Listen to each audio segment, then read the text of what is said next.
आणि दोन निर्णय हे राज्य सरकारकडून आलेले आहेत। पहिलं आंदोलन आमचा जो इशारा होता की 25 लाख विद्यार्थ्यांसाठी आम्ही रस्त्यावर उतरू, कारण 11वीच्या प्रवेशाचा घोळ जो घातलेला आहे ह्या शालेय शिक्षण खात्याने आणि ऑनलाईन ॲडमिशनच्या पूर्ण जे काही आपण पाहतोय कंपनीनी, लगेचच त्यावेळी पहिली यादी लागली, त्या यादीमध्ये अजूनही घोळ आहे।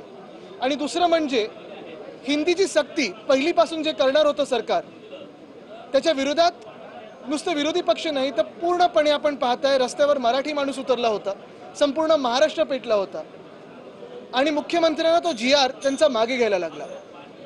अजूनही आम्ही लेखी त्यांचे जे काही आदेश असतात त्याची वाट पाहत आहोत, कारण ह्यांच्यावर किती विश्वास ठेवायचा हा जनतेला माहिती आहे। तरी देखील कालचा विजय मोठा आहे आणि मराठी माणूस जर एकवटला, महाराष्ट्राची ताकद जर एकत्र आली तर काय चमत्कार घडू शकतो आणि ताकद किती आपली ही दिसते।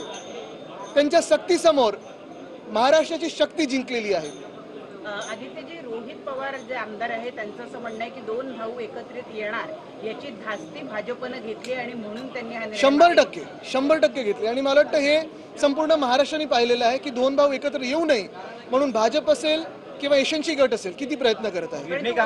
उद्धव ठाकरेंनी निर्णय घेतलेला आहे की जल्लोष करणार आहे ते। आमची राज ठाकरेंनी मात्र अजून जाहीर केलेलं नाहीये की ते या सभेत सहभागी होतील अथवा नाही। तुम्ही आवाहन करा। बघा, एक महत्त्वाची गोष्ट आहे की ही जी एकजूट आहे 5 तारखेला दिसणार होती आणि तीच एकजूट दिसावी। महाराष्ट्राची ताकद काय आहे, शक्ती काय आहे ही आमची खरोखर इच्छा आहे। आणि काल आपण पाहिलं असेल जनता देखील जे सोशल मीडियावर व्यक्त होत आहे ती हेच बोलत आहे की मोर्चा असेल की विजयाचा मोर्चा असेल, हे सगळ्यांनी एकत्र येऊन, अर्थात त्याच्यात बनसे देखील आहे आमच्यासोबत, त्यांनी येऊन करावा, कारण महाराष्ट्राची शक्ती ही दिल्लीला दिसली पाहिजे।